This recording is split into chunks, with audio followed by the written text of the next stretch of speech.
మనకి ఎప్పుడే కానీ ఇల్లు కట్టుకుంటే ఆ ఇంట్లోకి ఎట్లా అంటే స్ట్రక్చర్ ఉంటుంది. మనం స్ట్రక్చర్ ప్రకారం ఇల్లు కట్టుకున్నాక ఈస్ట్ నార్త్ ఓపెన్ చేసుకుంటాము. అది ఎప్పుడైనా కానీ మనకు ఈ పంచభూతాలతోటి ఇంట్లో గాలి వస్తుంది. ఓకే. అయితే ఆ కాస్మిక్ ఎనర్జీ సూర్యరశ్మితోటి ఒక ఎనర్జీ వస్తుంది, మామూలుగా ఉన్న పంచభూతాల ఎనర్జీ ఒకటి వస్తుంది. అవన్నీ మా ఇంట్లోకి మా ఇంట్లోకి గాలి వస్తుంది.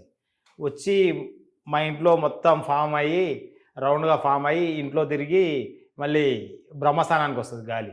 వస్తే ఆ ఇంట్లో అందరు వ్యక్తులు బాగుంటారు, డబ్బు బాగా వస్తుంది. అయితే మన ఇంట్లోకి గాలి వచ్చేటప్పుడు చెట్లు ఉన్నాయనుకోండి, వాటిని అడ్డుకుంటాయి. ఓకే. అవి ఆ వచ్చే కాస్మిక్ రేస్‌ని ఆ కాస్మిక్ రేస్ని కానీ ఈ ఎనర్జీని కానీ బయట గాలిని అడ్డుకుంటాయి. అవి చెట్లు అడ్డుకొని ఇంట్లోకి రానివ్వు సరిగా. అదే వచ్చేటప్పుడు వాటికి ఇబ్బంది అవుతుంది.